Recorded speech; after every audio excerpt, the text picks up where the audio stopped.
Hello and welcome back to Biochemistry for Health Sciences channel. In today's video, we shall discuss the sodium taste receptors. In the last video, 9.18, we discussed various sodium transport proteins found in different cell types that help import or export sodium as well as other chemicals from the cell.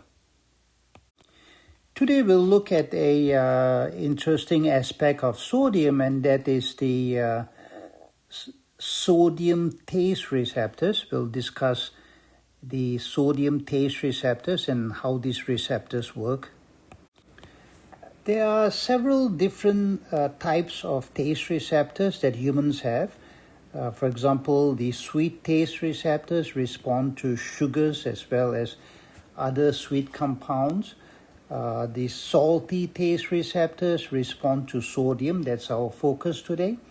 Umami taste receptors respond to the amino acid L-glutamate. Sour taste receptors respond to acid, protons. The bitter taste receptors respond to various alkaloid chemicals. Then we have calcium sensing receptors. They seem to respond to what we call kokumi compounds. These are chemicals found in foods such as cheese, garlic, fermented foods. And these chemicals enhance the basic taste sensations such as sweet and saltiness. We also have various fatty acid transporters that detect fats. These fats are basically broken down by lipases found on the tongue. These lipase enzymes hydrolyze the fats into fatty acids, and then these fatty acids are tasted or detected by fatty acid receptor proteins. So we have several taste receptors that we find in the human body.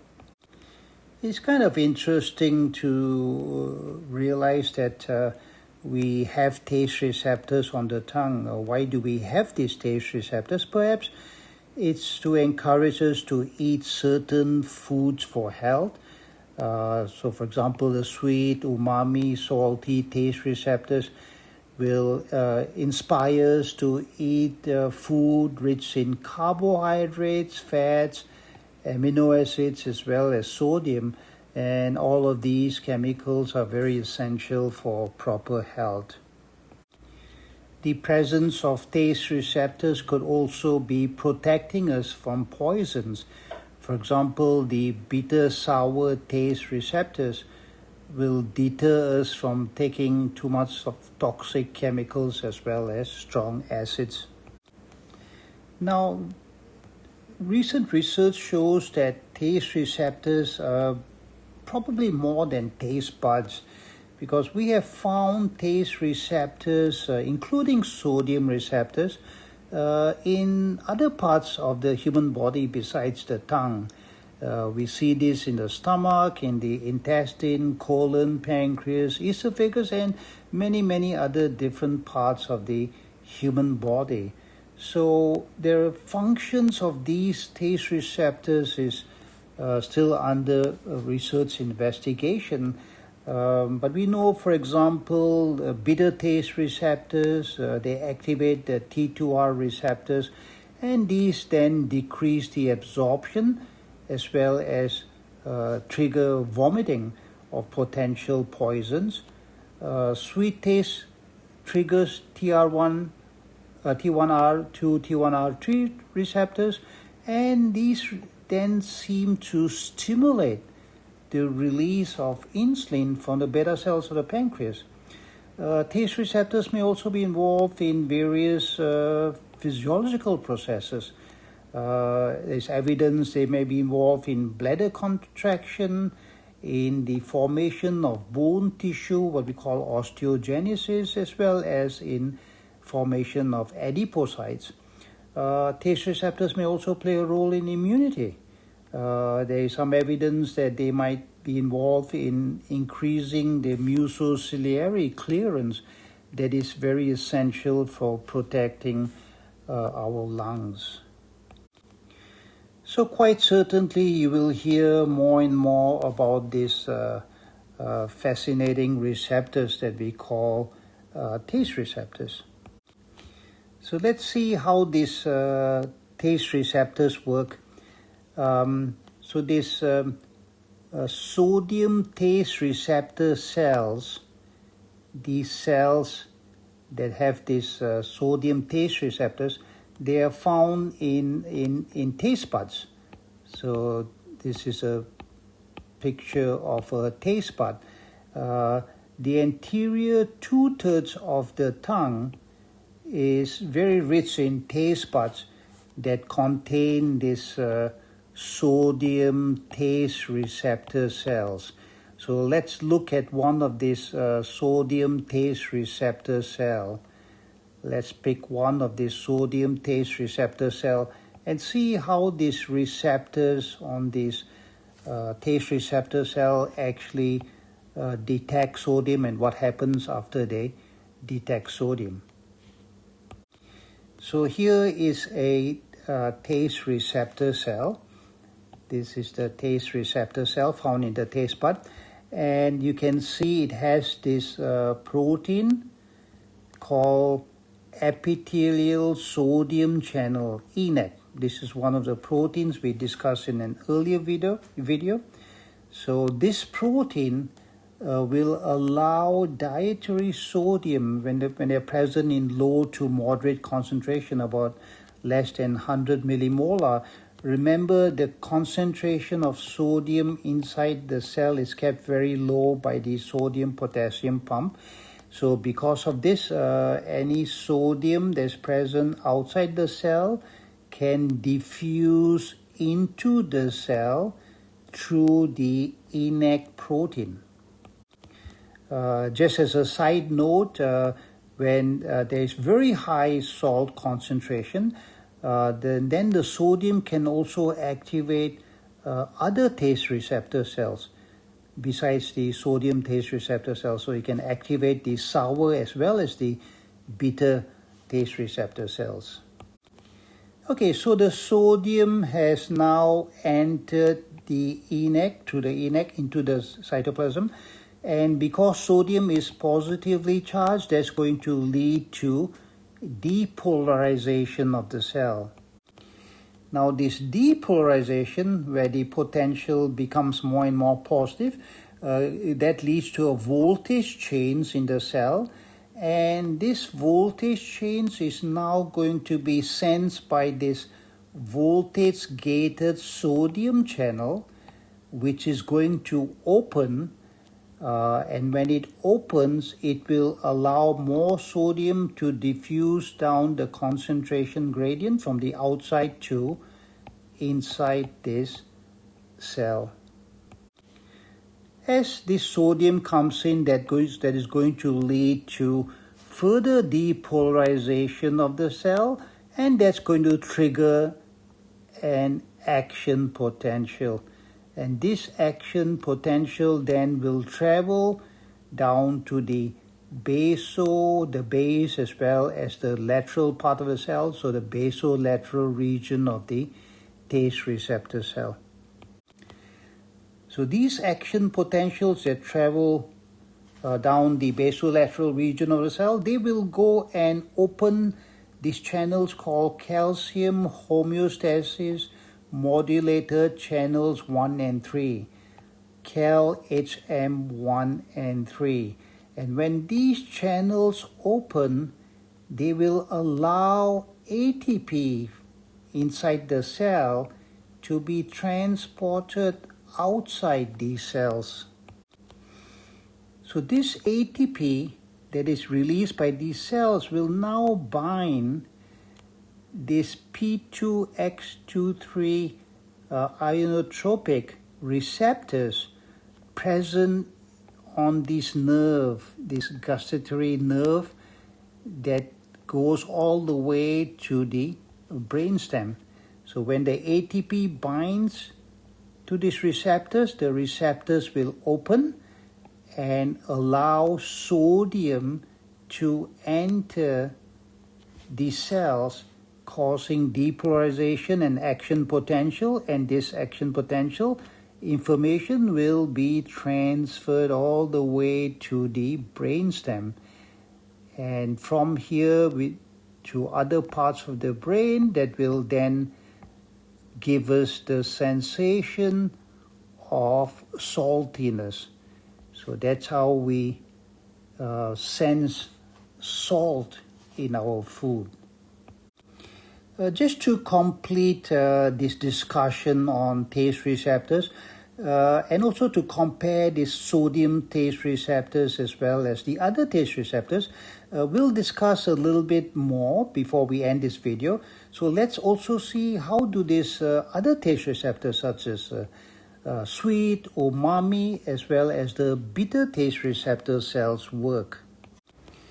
So as in case of sodium taste receptors, so we will have here the, in this case, the tastant, not sodium, but any chemical that is sweet or has a umami taste or has a bitter taste. These chemicals will bind their respective receptors, these receptors here. The sweet tastants will bind T1R2, T1R3. Umami tastant chemicals will bind these receptors, while the bitter tastant will bind T2R receptors.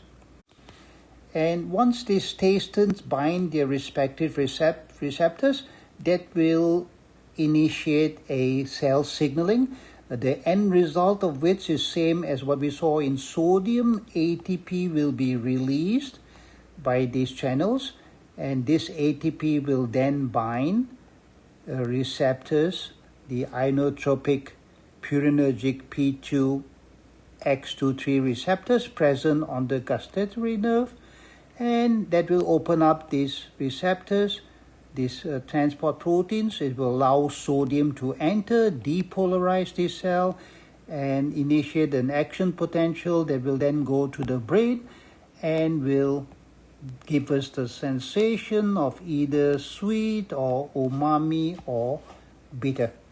Okay, so let's look at this part here that is different than what we see in the sodium taste receptor cells. So here are the steps. So we have the tastant will bind the respective receptor. So here we have the tastant binding the respective receptor. This binding will then activate the G protein complex. Okay, so there's this G protein complex. This complex is made up of alpha-gasdeucin as well as a complex called G beta 3, G gamma 1 3. So this binding is going to change the shape of this G alpha component, and it's going to release this part here, the G beta 3, G gamma 13 is going to be released, and this is going to activate the enzyme phospholipase C, PLC.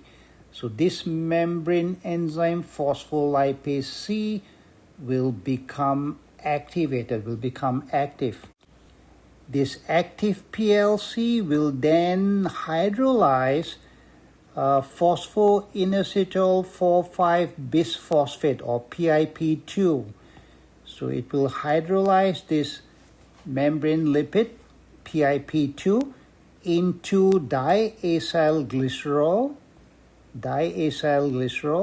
and into 1,4,5-triphosphate IP3.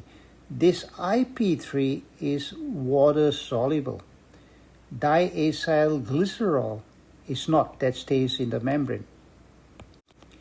So this IP3 that is released will now diffuse and bind IP3 receptors present on the endoplasmic reticulum.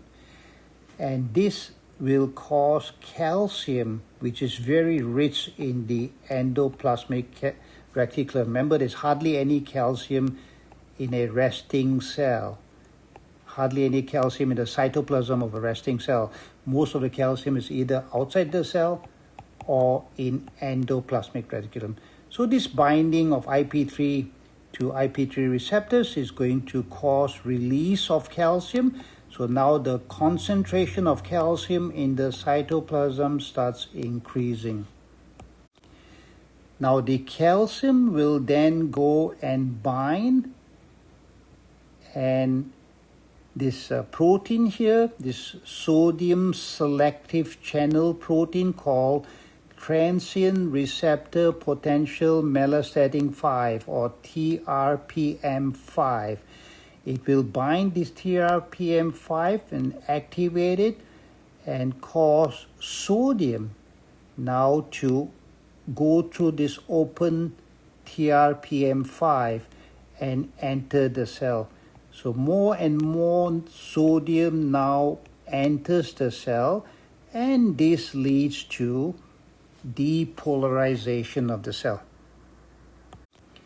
So as the cell becomes more and more positively charged or depolarized, this change in voltage is now going to be sensed by voltage-gated sodium channels, VSGC, these ones here, which will now start opening up as the voltage becomes more and more positive, and this will allow a lot more sodium now to enter these cells. So together with further depolarization as well as the increased concentration of calcium in the cell, these channels, these transport proteins called calcium homeostasis modulator channels 1,3, CalM13, as well as perhaps other channels such as pannexin 1, will open, and this will now allow ATP from inside the cell to be transported out of the cell. And as before, as we saw in the sodium channels, the sodium taste receptor cells, this ATP will now bind these P2X23 receptors present on the gustatory nerve, brings sodium into these cells, triggers action potential. This information will be transferred by the gustatory nerve to the brain, and the brain will tell us whether we are tasting something that is sweet or umami or bitter. So that's a little bit about a topic related to sodium, and that's the taste receptors. In the next video, 9.20, we'll talk about this very important association between sodium and water, something that's very important for us to understand before we can understand hypo as well as hypernatremia. So until the next video, once again, thank you very, very much for watching and supporting this channel. Have a wonderful day. Hopefully we'll see you soon in the next video.